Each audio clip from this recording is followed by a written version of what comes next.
Hello there, Stanley Carr here. I love collecting music and sports memorabilia. Want to know where you can find some? I'll tell you. Go to oldglory.com. This website features one-of-a-kind apparel from your favorite sports teams and musical artists. And I can help you get 15% off of all items. Use the code WWH135. Enjoy the episode. Welcome to Wrestling with Heart, a podcast looking at pro wrestlers giving back to their community. Join me, Stanley Carr, as I interview wrestling's hottest names who use their platforms as entertainers to raise awareness and do community service. Hello and welcome to another edition of Wrestling with Heart. This is the show where we talk with professional wrestlers and professional wrestling personalities about their lives in and outside of the ring, as well as doing acts of charity work, community service, volunteering, and spreading positivity. We're always about the positive vibes here on the show. And with me right now, I've got a very special guest. He is an independent professional wrestler. I'm pleased to welcome the most, Dean Moseley. Welcome to Wrestling with Heart. Hey, thank you very much, Mr. Carr. I appreciate it. I am glad to be on such a wholesome program, and I'm very excited to chat with you here today. Pleasure is all mine. So talk to me about your childhood. Where did you grow up? The most Dean Moseley, he moved around quite a bit, but called Morgantown, West Virginia home more than any other place. But now resides in a much smaller place, Petersburg, people call it. No, on the other side of the tracks, arguably a worse place, definitely smaller. But Morgantown is definitely where I grew up, to say. So big wrestling fan? Yes, growing up, the only one in my area, unfortunately. My family, not their cup of tea, nor my friends at school. So, that was a interest I honed and shared with myself mostly in the upbringing. Yeah, I mean, when you're young and you fall in love with it, it's like it's like only naturally you want to have people to share your interests with, and so you kind of have to find a group of friends, a community to get involved with. And so that's the cool thing about social media and the internet is like you get to meet so many different people, come through and enjoy something we all love like professional wrestling. And so networking and getting involved in the business, it really is cool to have those opportunities. And so did you know at a young age this is what you wanted to do? Actually, yeah. See, I always knew I wanted to be in entertainment and sports somehow. I played sports growing up, baseball, soccer, basketball, the usuals. And I just always knew I wanted to be an entertainer somehow. I didn't know if that would follow the sports path or if that would be some other sorts. But I really feel like professional wrestling, especially with me having such a love for it, was the perfect blend of the two. Did you do any acting growing up, like theater or some kind of... I did very briefly around a time in middle school. Actually, it's because I had a crush on a girl at the time. So, and I wanted, make my moves for more time around her. So I joined the theater program in downtown Morgantown, and I got to be in a couple roles, and it was fun. It was fun. That's amazing. Do you remember what plays you were in? Yes, actually, I played Gaston in Beauty and the Beast. That was a fun one. The other one was a bit of a collaboration with school. And it was a lot more controversial to say. Are you familiar with The Crucible? Yes. Yes. So, yeah, for those who aren't, about the Salem Witch Trials, the main character played by me, John Proctor, he is metaphorically, done with at the end. And so seeing that played by a 12-year-old is definitely a little bit polarizing, shall we say. Well, you get that experience, and so that plus the sports, definitely seems like it prepares you for something like professional wrestling. Who are some of your favorite wrestlers that you enjoyed watching growing up? Growing up, I've always been a big Roddy Piper guy. Of course, you got to respect someone with the gift of gab, right? You going toe-to-toe in the land of the giants with many people twice your size. You got to have some way to stand out and hold your own, and who better than Roddy Piper? Other than him, of course, The Miz. I grew up a big Miz fan. He's able to use his talents in other fields to really hone in on the craft that he chose, which is professional wrestling, and it worked out in spades. Those are some good ones because they were really incredible heels, like really classic bad guy villains, and so you just love to boo them every time they walk out. And Right. they're both, as you said, they're great on the microphone. Both of them went on to do have great talk show segments as well on WWE Right. programming. So, getting the chance to study their styles and kind of like implement those into your style as well. Talk to me about the training experiences because I've had so many people on the show talk to me about how they got their start in the business. It is hard. It is tough. It's not easy. Uh, Talk to me about what your experiences were like learning how to wrestle. I had a bit of a unique experience. I started officially training around this time, 2024, at the Elite Pro Wrestling Alliance in Kaiser, West Virginia. I am trained by a ruthless Jason Raditz. Highly recommend to anybody. Absolute professional. We've had our differences in the ring, to say the least, but it's we can put it behind us at this point. It's all in good fun. The respect is there. But yeah, I actually was lucky enough to have my first match a few days later. I attribute that more to having the gear, but it was a good experience nonetheless. Didn't go very well for me. It was a rough 3 minutes, but got to start somewhere.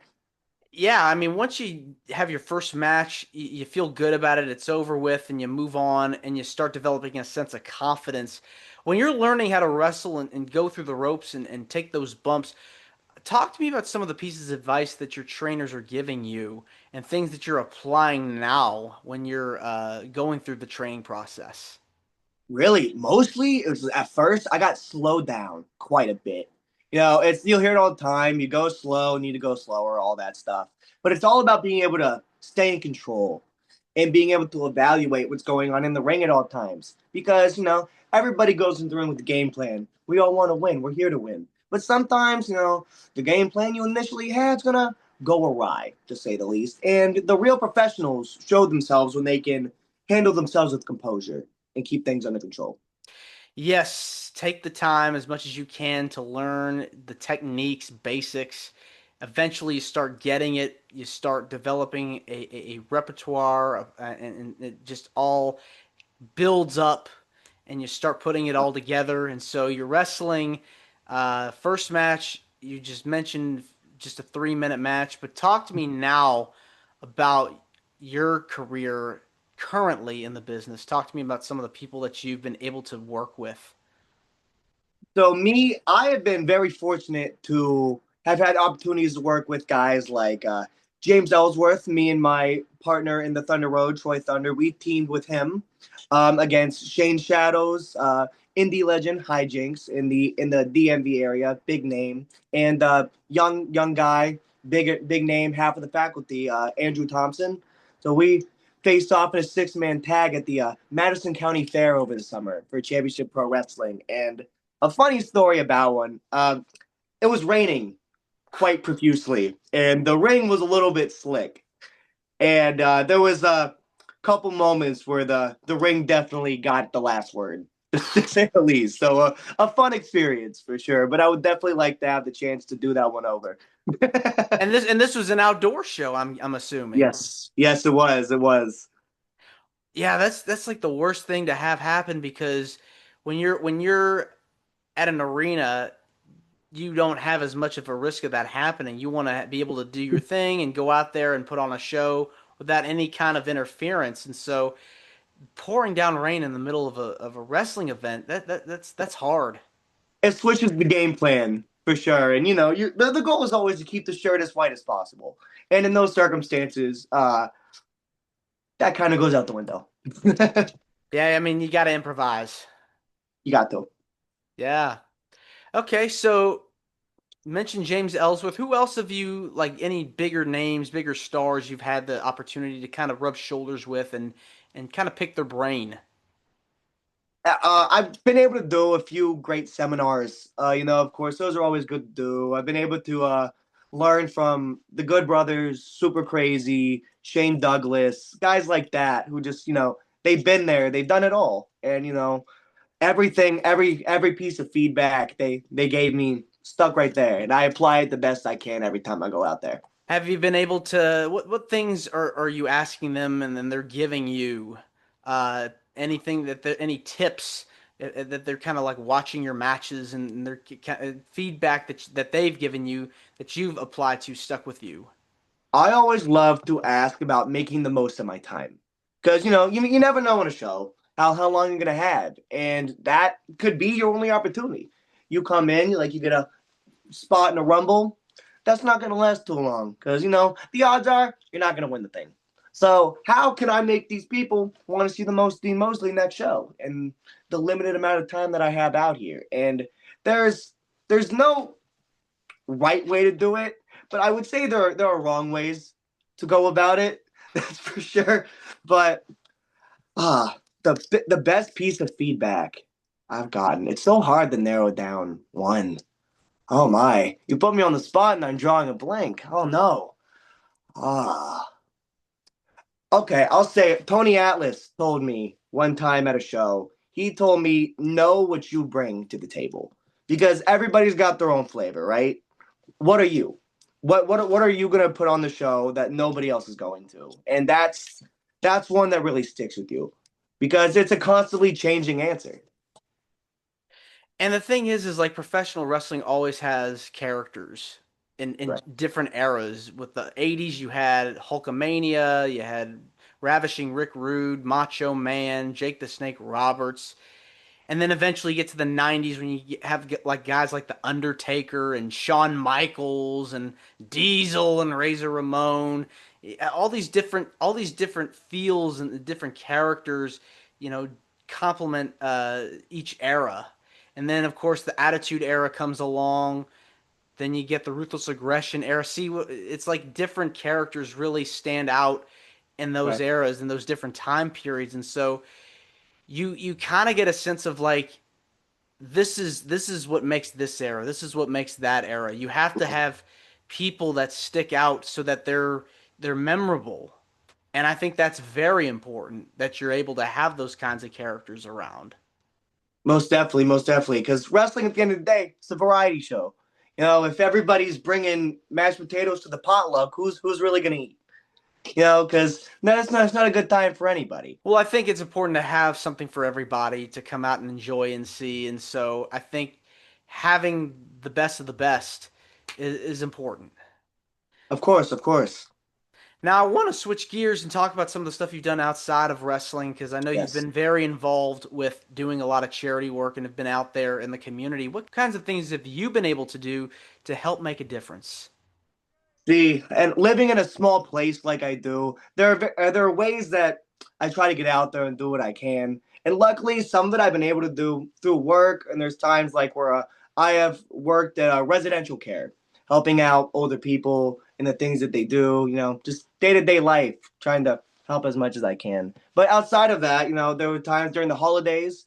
If the churches do a soup kitchen or something like that, I always try to lend my time the best I can, but going forward, hopefully one day I can build enough of a platform through wrestling where I could give back more directly to the community in a way that it was given back to me.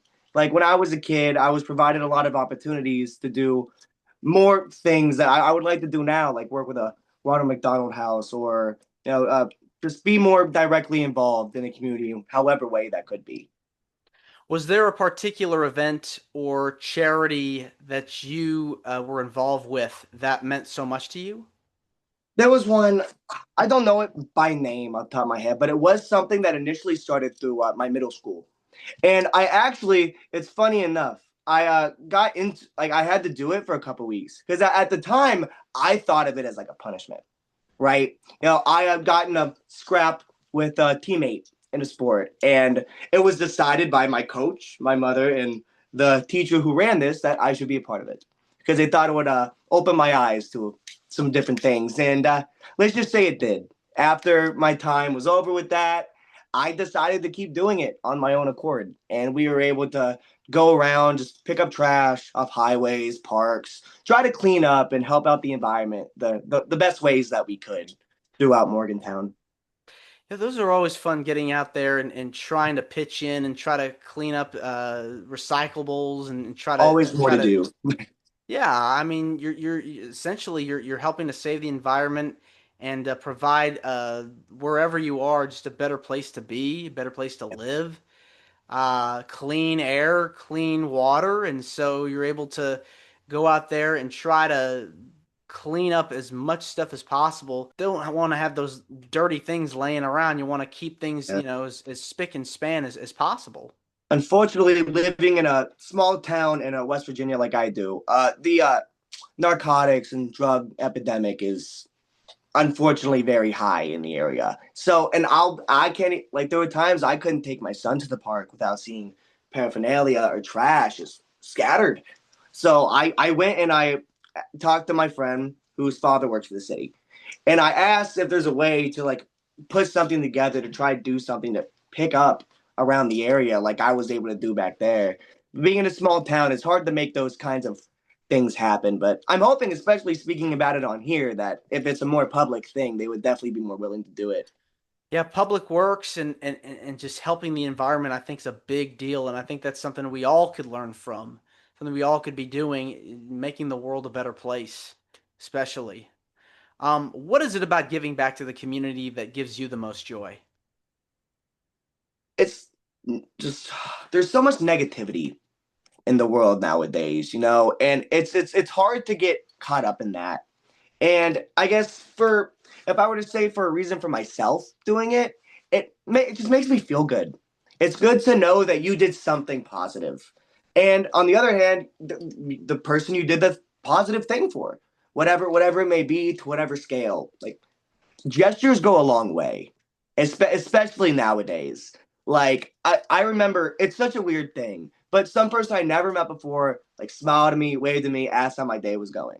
And I can't remember the last time that's just happened from somebody I've never met before. And I thought about that for days, honestly. Yeah, it's just a simple hi, how are you? It just really changes everything. Yeah, definitely. And you just never know what somebody's going through. Somebody could be Never. having the most miserable day in the world, but just a simple smile and an act of positivity really can make their day just that much brighter. Yeah, you can't put it any better than that. That's exactly it. Well, before we go, what are your goals in the wrestling business? Do you see yourself working for a major company? Do you see yourself doing more things on the independent scene? Where do you see yourself going in the business? Of course, the major dream for everybody is to get signed somewhere in TV, whatever way that would be. But like me, it's just my specific set of circumstances, where like being from a small place and there's all those types of things. Now everybody has their thing, but like for me, I'm just happy to do it. Like if me 10 years ago knew what I was gonna be doing now, he would do backflips all over the room. And I try to keep that in mind, especially in a business where it's so easy to compare yourself to what everybody else is doing. It's easy to lose track of how cool the things are that you've gotten to do. And my thing is I just want to accomplish as much as I can while staying grateful and living in the moment. And wherever that goes, that goes. Yeah, I mean, just take it one step at a time, and hopefully things work out, and just keep on building and building and building, and you just never know. Yeah, I couldn't say any better, Stanley. You took the words right out of my mouth. Well, Dean, this has been wonderful getting the chance to speak with you. I want to say thank you for coming on to Wrestling with Heart. It means a lot to me and to my listeners and viewers that are watching this on YouTube. Where can people find out more about you on social media? And if there's anything you want to plug, feel free. So you can find the most Dean Moseley on most social media platforms on Facebook, Dean Moseley Pro on Instagram. If you want to see what the most Dean Moseley and his partner Troy Thunder are up to, we are Thunder Road on YouTube, spelled with one R. All right. Well, Dean, thanks again, and you're more than welcome to come back. Thank you so much. I hope to come back soon. All right. Take care. You too. Bye-bye. This is Wrestling with Heart. I hope you found this podcast to be informative and entertaining. If you did, please hit the subscribe button and look out for the next edition.